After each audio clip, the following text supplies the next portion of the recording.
Look, I think health screenings are important. I think Planned Parenthood probably does some good work. But the reason it's a controversial place is because it's the country's biggest abortion provider, and you're one of the people who run it. And so I just want to know what you think. If you can hear the fetal heartbeat and then it's extinguished, what do you think of that? Is that a big deal or not to you? And if not, why not? Well, I take seriously all of the healthcare work that we provide at Planned Parenthood. I believe in safe, legal abortion. I believe it's up to each woman and individual. I know, but what do you think? So I'm not going to make a judgment.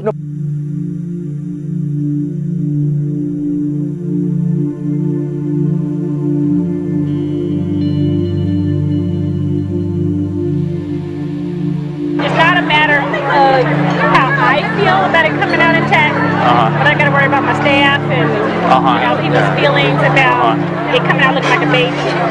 Is there any standard procedure for verifying signs of life? Well, the thing is, that doesn't go in a chart. I mean, the key is you need to pay attention to who's in the room, right? Good evening, everyone. My name is Deborah Nucatola. I'm the Senior Director of Medical Services for Planned Parenthood Federation of America.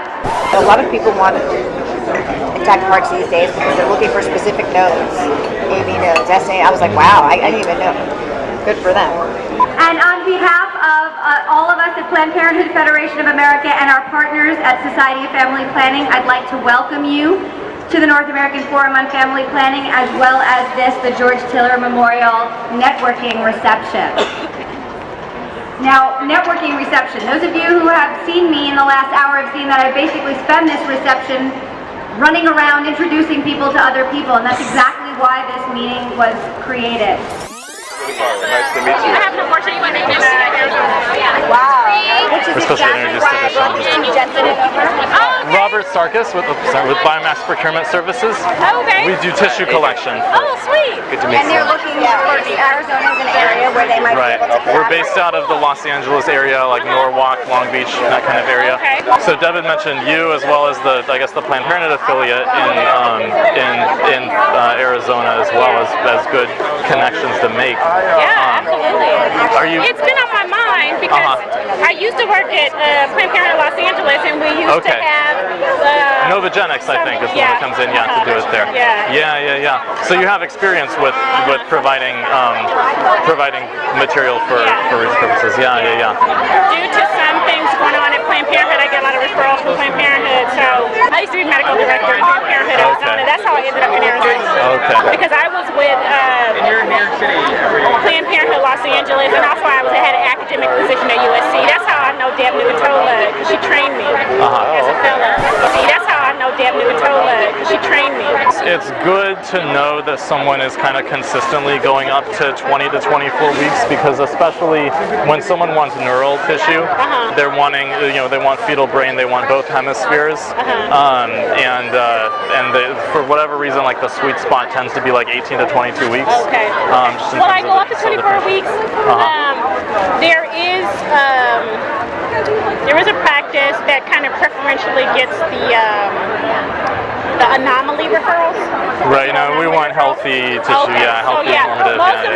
Most of the patients that come to me are elective. They present themselves. And you go electively up to 24 weeks. Okay. This week coming up, I have a 15-weeker on Tuesday so far, and I have a 20-weeker starting on Thursday so far. Obviously, some of the parameters that we're working within, tissue needs to be pretty much, pretty intact, because the more physically traumatized it gets, the more the stem cells get kind of mashed up and aren't available for collection. Now the thing is, I don't do induction, so like my technique is a disarticulation technique.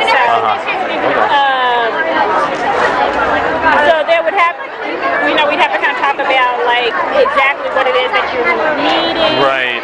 Because breech position is great. Just throw that out there. Part of the issue is it's not a matter of how I feel about it coming out intact, but I got to worry about my staff and people's feelings about it coming out looking like a baby.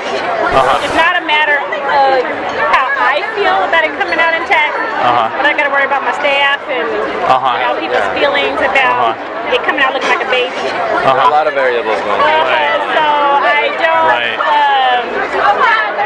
So yeah, that becomes an issue. Yeah. That's interesting that there's a kind of an issue with the staff to have to kind of protect their comfort level. That's so interesting. I mean, do you ever find yourself in a situation where like it would be easier if this case kind of wants to come out intact, but you are kind of like you have to make sure it doesn't, so the staff doesn't freak out? Or that's one, and then another issue is Arizona is so conservative. I just don't even want to send a fetus for cremation or any of that. Absolutely, it's asking for trouble. Yeah. Right. We have the people who do our paperwork for the fetal death certificates. They email us calling them babies. Baby this, baby that, baby so and so. And I'm like, that's creepy. Yeah, they email us calling them babies. Baby this, baby that, baby so and so. And I'm like, that's creepy. You know your environment. That's it so well. Like very well. It's creepy. So I mean, there are a lot of variables that come into play.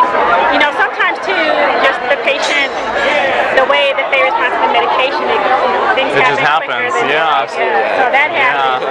Are you, now, do you dig? Yeah. Starting when? 20 weeks. Starting at 20 weeks. Okay. Yeah. Because that's the other thing, because dig kind of rules out. It ruins the integrity of the specimen. I mean, it kills the stem cells. I mean, so the thing is, it's really, and then that really is an issue because in Arizona, if the fetus comes out with any signs of life, we're supposed to transport it. At any gestational age? Any gestational age. Is there any standard procedure for verifying signs of life? Well, the thing is, that doesn't go in a chart. I mean, the key is you need to pay attention to who's in the room, right? The key is you need to pay attention to who's in the room, right? And like, you know, because the thing is, the law states you're not supposed to do any maneuvers after the fact to try to cause demise. So it's really tricky. It sounds like it's real hard to navigate that bad. Yeah, it's really tricky. So we do, most of the time we do dig, and it usually works. And then we don't have to worry about that because Arizona state law says if there's signs of life, then we're supposed to transport it. It's a mess.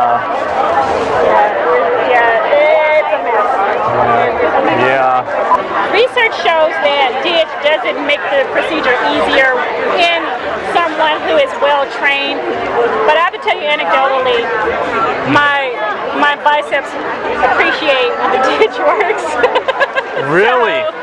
It's in the biceps when you're doing a D&E? It does not take me any longer to complete the procedure, but it takes more force. Really?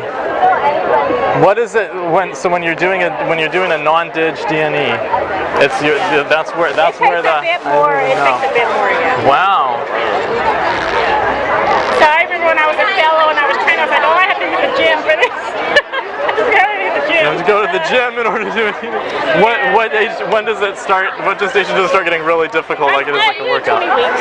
At 20, that's when it becomes difficult. It can get difficult. Wow. Now, ideally, you want to have the best amount of dilation as possible. So I think, again, it really kind of comes to in someone who's choosing to participate, we might just take a little extra time, to make sure that we have the dilation. And so a little more time on the front end for, easier procedure on the back end. If I'm not going to be doing just articulation, which I would normally do. So breach makes it a lot easier because, but the thing is, there's still going to have to be some decompression of the calvarium for it to come out. So. Interesting. Because Deb had mentioned to me that if you're doing, there's dilation that happens as the case goes on if you're extracting from breech, and then at the end that if there's you do it enough, and so then the calvarium can come out intact. So if you do it starting from the breech presentation, there's dilation that happens as the case goes on, and often the last you can evacuate an intact calvarium. For the most part, we're going to start the procedure before we get to that point. So it's really like, in order to get you an intact calvarium, if the patient's really going to have to go into labor. Oh, it's going to have to be essentially a D&E, or essentially an induction. Yeah, because generally, especially in a breech presentation, everything's going to come out and the head's going to get trapped. That's usually what's going to happen. And so generally, then we just take forceps and, do the rest. So, I ideally, you know, the patient would have dilated in the E-face enough that it just all Right. I mean, for the most part, in general, unless there's like complete dilation that's going to allow the head to come out, there's going to be some level of decompression on the way out. Even if I had not completely, if I'm not using an instrument to try to do that. So, but again, in a patient who, you know, is consenting to that, then, you know, to an induction. It might take a little bit longer.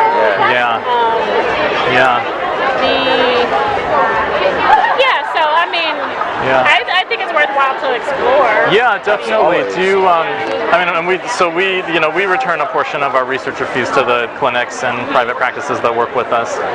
So, you know, just because, you know, if we're going to come in and do all that, we want to make it worthwhile for you and make sure that it's a partnership that, you know, that benefits everybody.